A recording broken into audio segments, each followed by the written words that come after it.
Hello, everybody. It's Mona coming to you live on a live program. We are at the border of Yuma, Arizona, and Mexico, the country of Mexico. And behind me, as you can see, there is a line of migrants that are coming from Mexico, even though they're coming from Mexico.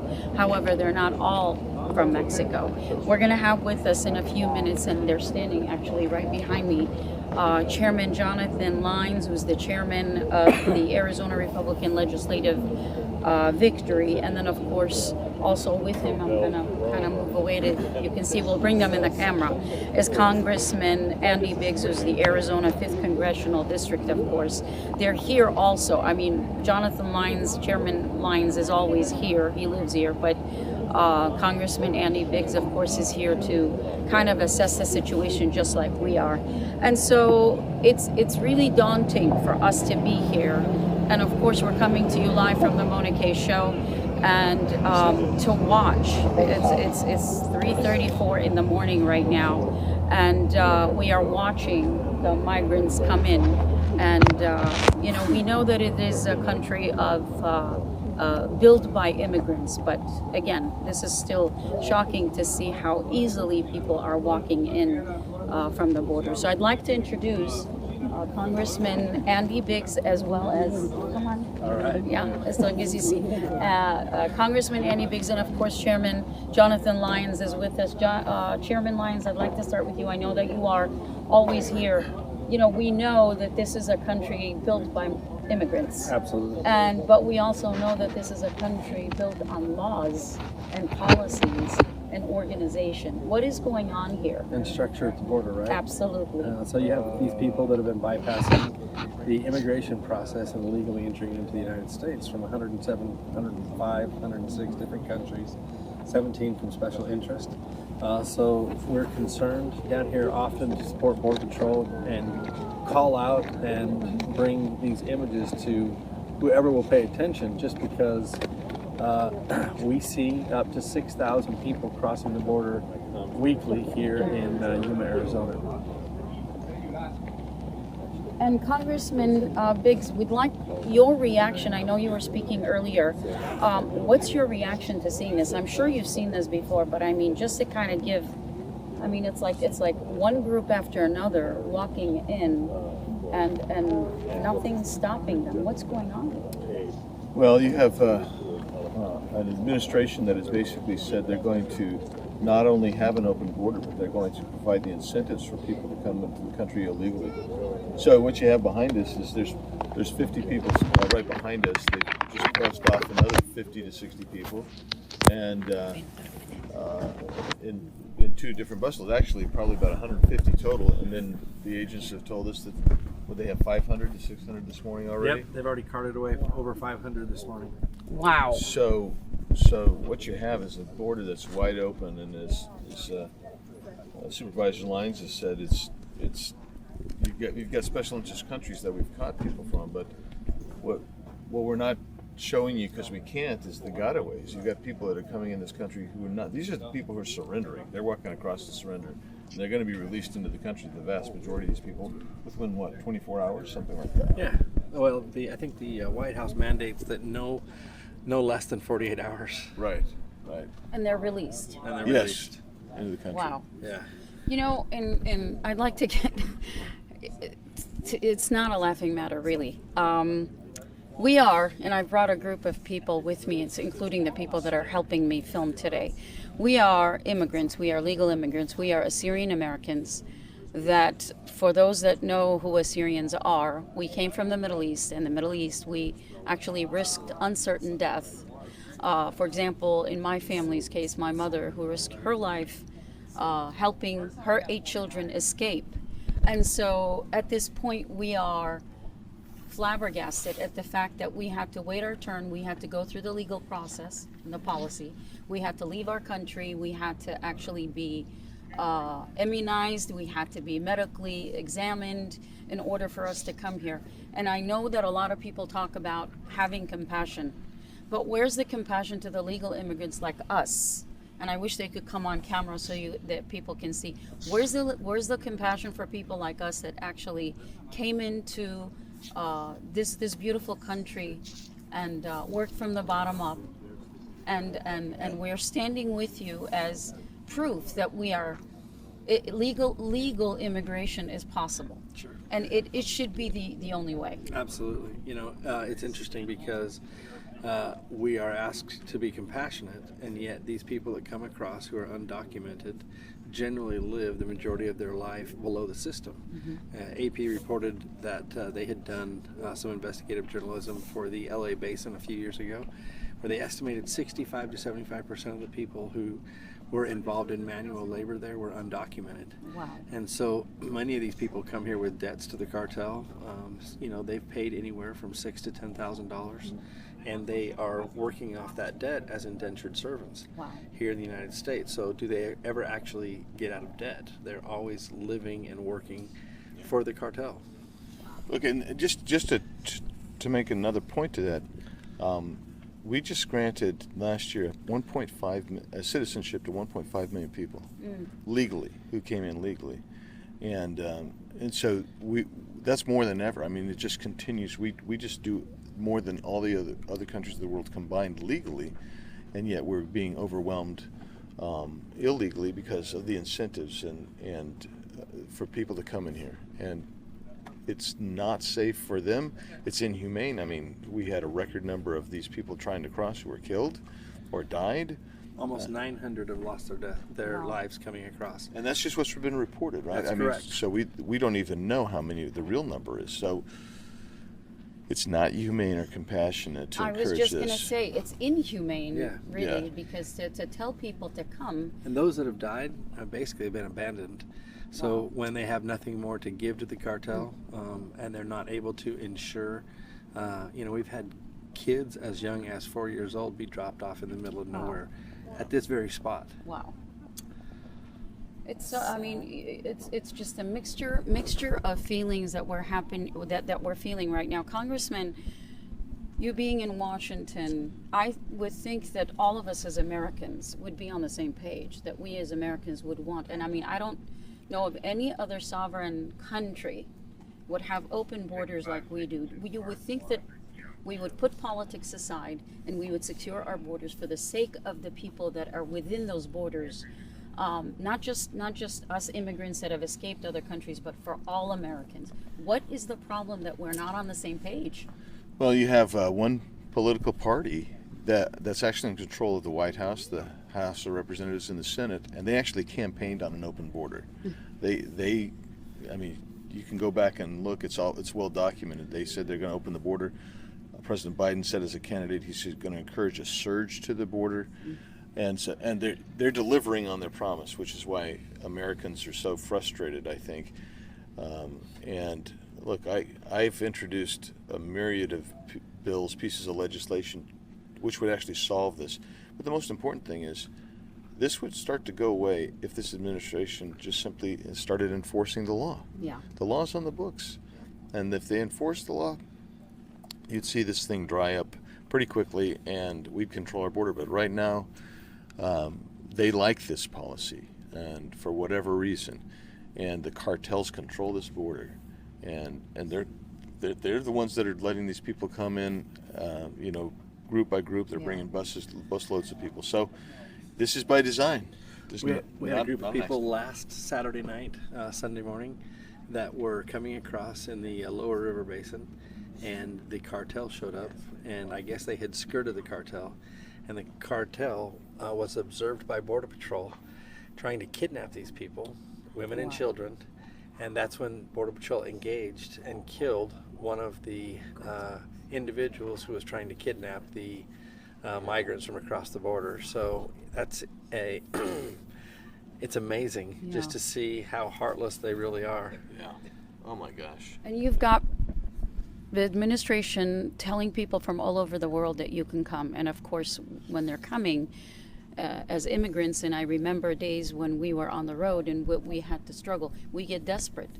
Immigrants, migrants, people escaping from whatever kind of background situation, they get desperate. And that's where the cartels and other people are exploiting this desperation. Yep. And again, we are pointing out to the inhumane way that these people are and they are human beings, and there's no one that has more compassion than immigrants that have struggled and escaped persecution. I look at these people and truly, I'm holding my tears back right now, but it is truly a phenomenon that's happening here that needs to be, I don't know, an awakening that I almost feel like it's not just the cartels that are exploiting these people. There are internal forces that are exploiting this situation as well. Well, when you start talking about that, the politicians on across from the Democrat side, I'm just going to be honest, they are exploiting these people. They are exploiting them, and they are lying to the public. They're saying this is humane. This is the only way that can happen. It's not humane, and these people are going to come across. They're going to make an asylum claim, and 90% of those asylum claims are going to be bogus. And they're going to disappear, never to be seen. They're going to disappear, and right now they're going to be given a paper with a court date that's 86 months off. That's the average. Wow. And so you'll never see them and again. less than 5% are showing up to the That's court right. dates. Yeah, and the elephant in the room, of course, is all the drugs, the fentanyl, and the reason why that's close and dear to my heart, because let's talk about that so for a many second. of my friends and my children were pallbearers to so many of their friends that were buried, and one of them is my very best friend, whose only son perished as a result of the fentanyl that came through the borders. How can we look at into the mother's eyes who's lost her son to say that we are allowing this to happen? Absolutely. And this is the greatest country in the world? Right. So while these Border Patrol agents are here processing these people, that's a resource. That manpower is dedicated to focusing on these people. 10 miles from here on our southern front, that's where you have the fentanyl, the hard narcotics coming across the border.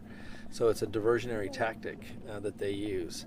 We shut down Border Patrol / law enforcement, and on the Mexican side, they shut down a fentanyl processing plant 3 months ago. Mm-hmm. And then post recovery, now they are producing the rainbow fentanyl in San Luis as a way to attract more kids. And now they're selling it for $2 a pill. It used to be $5, but now they've dropped the price. And all of these chemicals are coming from China, and they're partnering with the cartels to produce these poisons and introduce to destroy the youth of America. That's right. I mean, so this administration has been derelict with China because we have leverage points to stop China from exporting those chemical precursors to the cartels in Mexico. Mexican cartels, whether it's in San Luis or somewhere else, they're going to go into a small warehouse and they're going to make this chemical with a bunch of yo-yos who don't even know how to do it. But here's an idea, get a feel for how dangerous this fentanyl is. Take a little packet of that sugar thing that you see on the restaurant table, open it up, drop it down, put your finger on it. Don't lick it, just put your finger down, and you'll see 3 or 4 grains. Half of those grains is all that's necessary of fentanyl to kill you. And so it's sad. And the number one corridor, we're in the Yuma sector, so right now in the Tucson sector, that's where you're seeing them pour across because the agents are just overwhelmed, and that's the number one place for gotaways, and that's where the drugs and the people from countries of interest, special interest, are coming across. Yeah. And so this is not a scare tactic right now, and I know we've got a midterm coming up next Tuesday, and it is so important. And I keep telling people, you need to be out there, because for those of us that come from countries that we escaped, we didn't have the privilege of voting. Regardless of what candidate or who's running and who's not,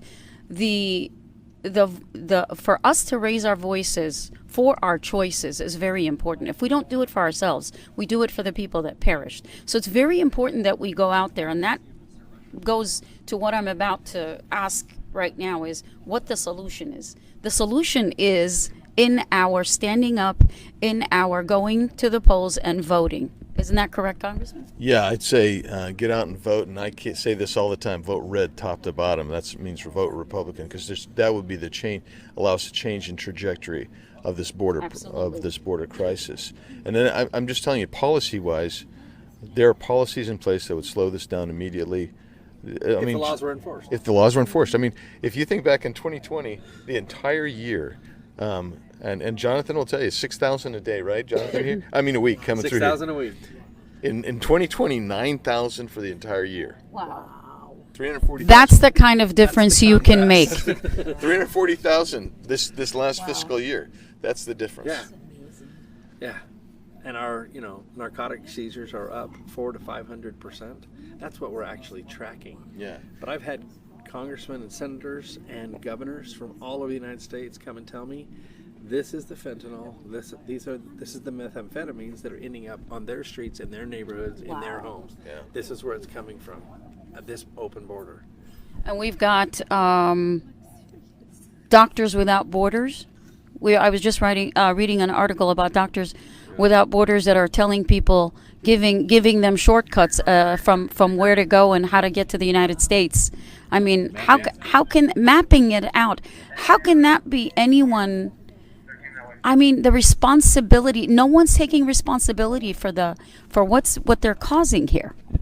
Yeah, that's right. And so that was a new one for me. It was the Doctors Without Borders. I always try to provide something new. Yeah, Jonathan always gives you something new every time. But you've got that. Then you have the official UN agency over migration that's out there providing information and encouragement to come up here. You've got NGOs that are partially funded by the U.S. government that are actually advertising throughout Central America to how to get here and how to come and what to say when you get here. So these agencies, we need to defund. Yeah. If there's federal dollars going. Not defund the police, but defund these organizations. Take away if they're getting any federal funding, they need to go away. And then also, they need to be decertified as 501c3s. Absolutely. There needs to be consequences for encouraging and aiding and abetting this violation of law. So let's talk a little bit more about what it means to a local economy. Mm-hmm. For example, we have a small regional hospital. We've got one. Had the opportunity to sit down with Andy and the CEO of that hospital. They have spent more than $22 million that has not been reimbursed by the federal government on people coming across who have needed immediate assistance or labor and delivery. And so that's significant, and those costs are absorbed and then spread out in our community, so it affects us. I'm the chairman of the food bank as well, and we see a compression in the services as some of the other NGOs in the community come to us saying, hey, we need some additional help. We can't take program food, so then we have to source it in different places in order to assist the people that are showing up at their doors. Yeah. So we always get a 5-star rating on Yelp for our hospitality here in Yuma. Yes. They're going to be provided for, but it does affect us locally. I want to just get back to the hospital for a second. Yeah. The numbers that the CEO told us is that every day 10 or 11 illegal aliens will walk into their emergency department. And then they will then every day 3 or 4 women will come in and get admitted to the maternity department. Wow. And they're illegally in the country. They're not with CBP, so CBP is not going to take them there. These are just people they're just showing up, and that's what's costing the money, and it's unreimbursed because they do just show up. And then in the meantime, there's a federal mandate on the hospitals that when somebody comes in, they provide service. You got to provide the service. So it's this community's taking it in the chin, both coming and going. And I don't know how we're not able to find a solution in a bipartisan way where you would think that every American would be concerned with what we're seeing right now. I mean, I'm sure. Well, when you have political leaders out of D.C. who are suggesting that people are not just walking across, that's why it's so important. I've not had one person take me up on my invitation, with the exception of Republican congressmen and senators, to actually come and see this. Nobody has come to see it, and yet they deny it. And Talk about deniers. Yeah, we too have I've brought 50 or 60 members of Congress down to see the border, but none of them have been Democrats. They don't want to come. And then when last time a Democrat took a tour of the border, it was probably 3 or 4 years ago. And I said I would be happy to go with them. And they told me about 3 days before, they said, "Oh, there's no room for you to come, Mr. Biggs. We're taking just Democrats." And so but right now in Congress, the Democrats are ignoring this. They're saying there is no problem and there is no issue. Yeah.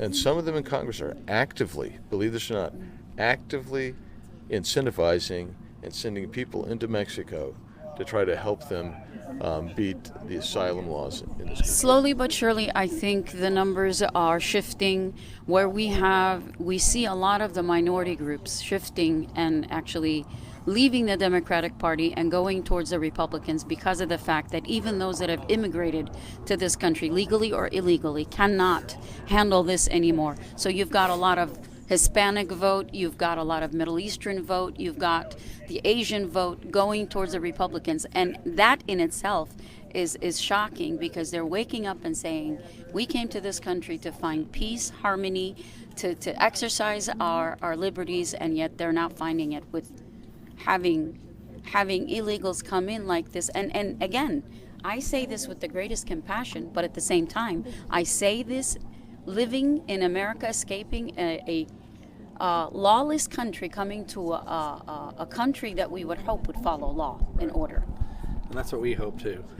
Law and order, put it back, restore people's faith in our republic. Absolutely. You cannot have freedom if you don't have the rule of law. Absolutely. And we don't have the rule of law right now on the border for sure. And there are other places too, crime in the big cities, etc. But I mean, that makes us a lawless nation, and that's a problem. Yeah. It's a Well, huge thank problem. you both for all that you do, Chairman. I know you're out here with different groups and different people. We appreciate everything you're doing, and it was just such a wonderful opportunity, Congressman Biggs, for you to be here while we're filming this, because it is really, truly important to be standing next to you. You are truly, both of you are heroes to this country, and without your voice, without your position, we couldn't. So thank you for making this happen for us as well, because we're speaking to not only the national immigrants, national Assyrian Americans, but globally, because we're all scattered all over the world. And anyone in the world would switch places with us at any given time. And we know that people are coming to America for a certain reason, and we hope we keep America to remain great. That's that beacon on the hill. Mona, I just got to mention, if you go to my website, biggs.house.gov, you can link to a video, a 30-minute documentary called Alien Invasion. And it features actually Jonathan Lyons here, but I mean, none other than Jonathan. So that would be great if people could do that too. Absolutely, yeah. We'll actually share that also on the comments as well. Very good. Thank you so much. We really appreciate it. Ladies and gentlemen, you just watched and you heard it yourself, what is going on here at the border, as you can see behind me. I mean, it's unbelievable the amount of people that are not only being moved as we go along, but then the numbers, I mean, they keep accumulating. I'd like to get Havana. Can you come? I brought a few people, and even the person that's actually holding our camera. This is Havana, my sister Havana Mushi. Hi. Last name is Moshi. Mushi. So, what's your reaction? I am amazed. I am amazed to see all these people here and trying to get in and looking at the wall that President Trump started building that could have prevented this problem. I'm just in awe. I cannot believe all these people coming through. The numbers are amazing. The drugs that are coming through. This is just one port. Yeah. And these are the people that surrendered themselves too. They're not people. Some of them got away. These are the ones that surrendered.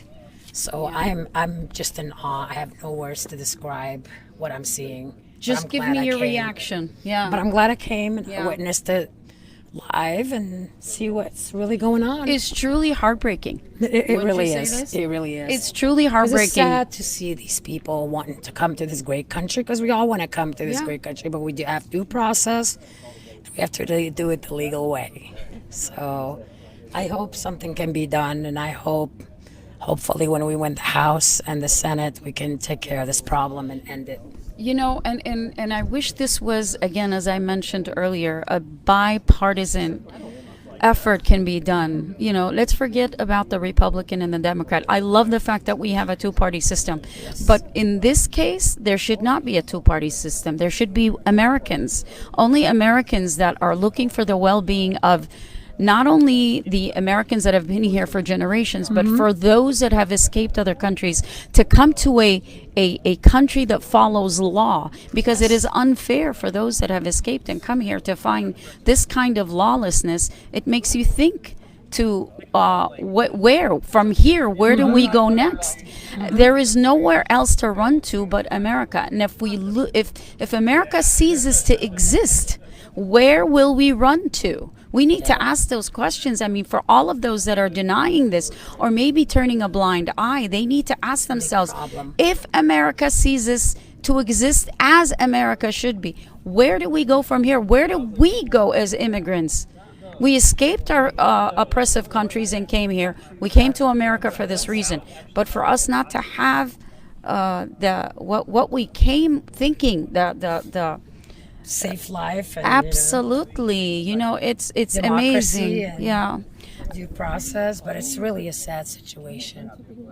It's a very sad situation. You know, I'd love to interview one of the security, the border patrol, but I mean, they're standing over there. Can we kind of go over there? I'm not sure, but he's talking, Chairman Lyons and Congressman Biggs. Let's get a little closer to them. Okay, so they're telling us that we're not going to be able to interview, but I mean, maybe we can turn the camera right behind us. That's the port of entry. Yeah, where the border patrol are speaking to the congressman, and the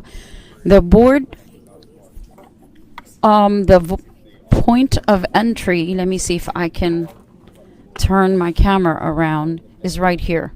This is where they're picking them all up, right? This is it, right? Yeah, this is right here. This is where they're picking up from.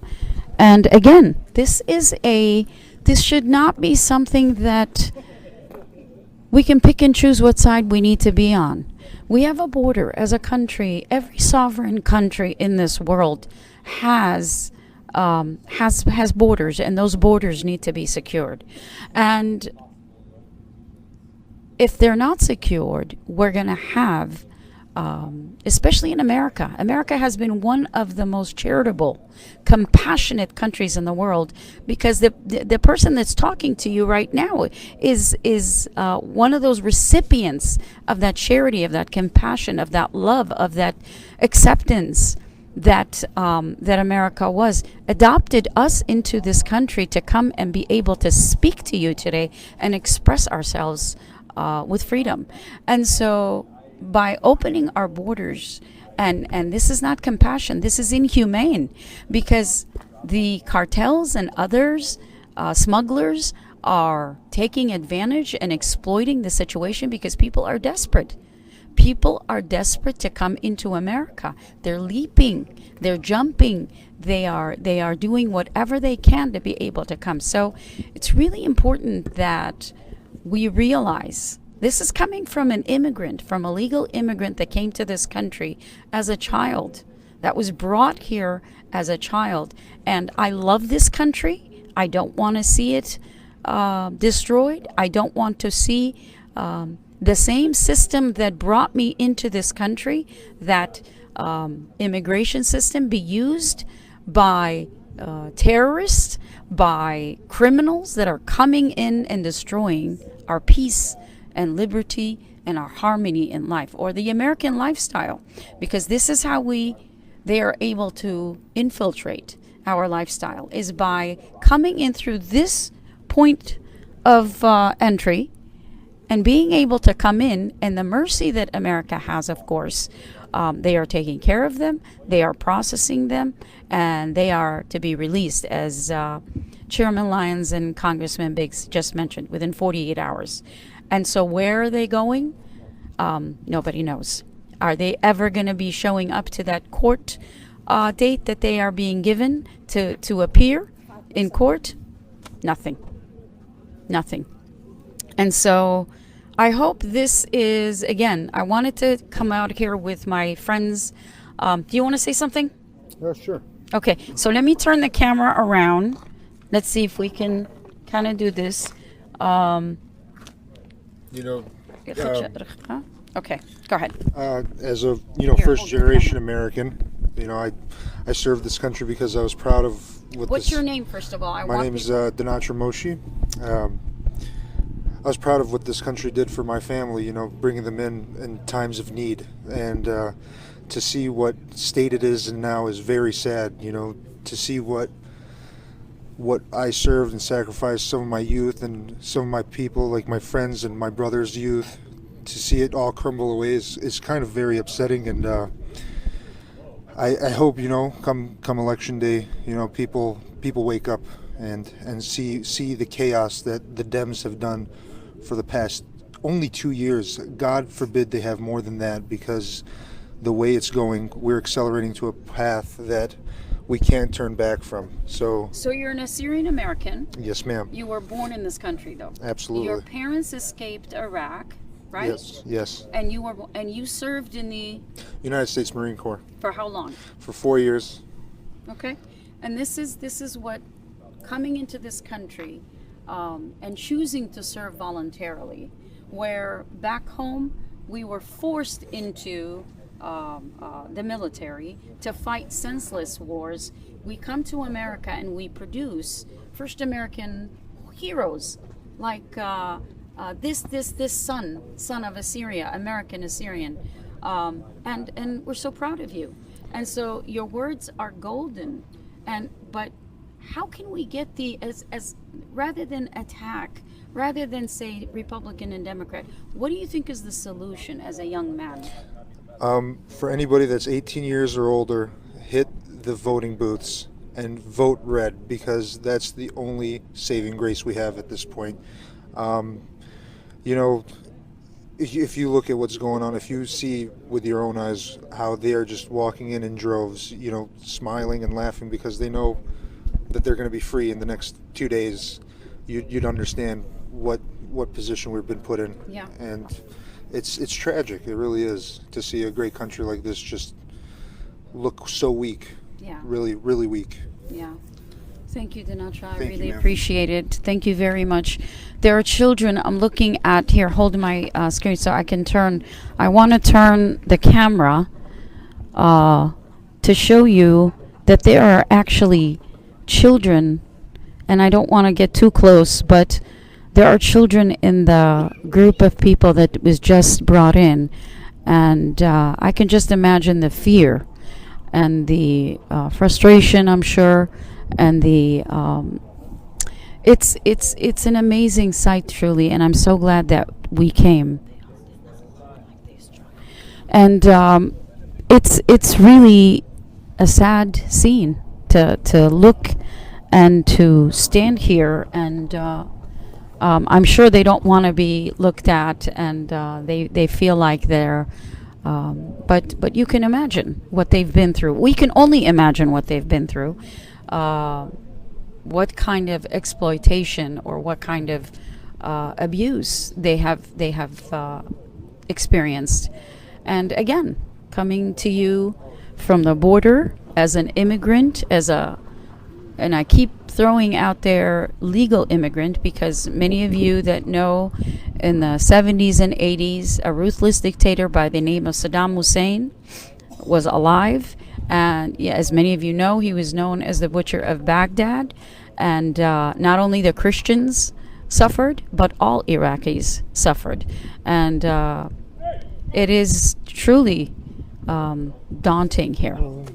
Thank you very much. I think they're bringing in more people, or more people are coming across the border. Come going to be sharing with you some still pictures later on in the program.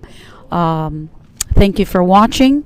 Until we come back to you with other programs or other scenes. And so we've got an arrest being made as we are speaking, and we'll bring you more as we have more. Thank you.